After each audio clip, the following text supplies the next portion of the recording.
Heureux les persécutés pour la justice, car le royaume des cieux est à eux. Jésus lui-même souligne que ce chemin va à contre-courant, au point de nous transformer en sujets qui interpellent la société par leur vie, en personnes qui dérangent.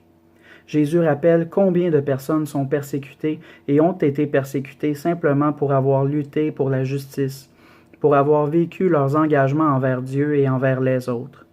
Si nous ne voulons pas sombrer dans une obscure médiocrité, ne recherchons pas une vie confortable, car qui veut sauver sa vie la perdra. Pour vivre l'Évangile, on ne peut pas s'attendre à ce que tout autour de nous soit favorable, parce que souvent les ambitions du pouvoir et les intérêts mondains jouent contre nous.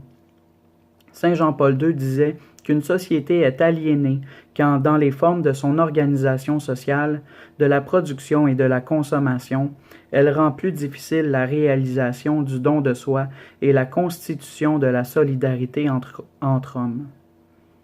Dans une telle société aliénée, prise dans un enchevêtrement politique, médiatique, économique, culturel et même religieux, qui empêche un authentique développement humain et social, il devient difficile de vivre les béatitudes, et cela est même mal vu, suspecté, ridiculisé.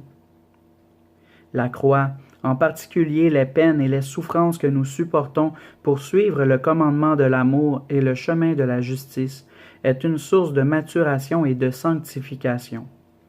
Rappelons-nous que lorsque le Nouveau Testament parle des souffrances qu'il faut supporter pour l'Évangile, il se réfère précisément aux persécutions. Mais nous parlons des persécutions inévitables, non pas de celles que nous pouvons causer nous-mêmes par une mauvaise façon de traiter les autres. Un saint n'est pas quelqu'un de bizarre, de distant, qui se rend insupportable par sa vanité, sa négativité et ses rancœurs. Les apôtres du Christ n'étaient pas ainsi. Le livre des Actes rapporte avec insistance que ceux-ci jouissaient de la sympathie de tout le peuple, tandis que certaines autorités les harcelaient et les persécutaient.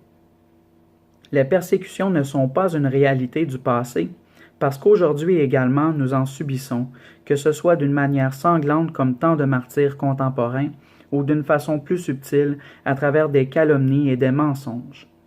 Jésus dit être heureux quand on dira faussement contre vous toutes sortes d'infamies. D'autres fois, il s'agit de moqueries qui cherchent à défigurer notre foi et à nous faire passer pour des êtres ridicules. Accepter chaque jour le chemin de l'Évangile, même s'il nous crée des problèmes, c'est cela la sainteté.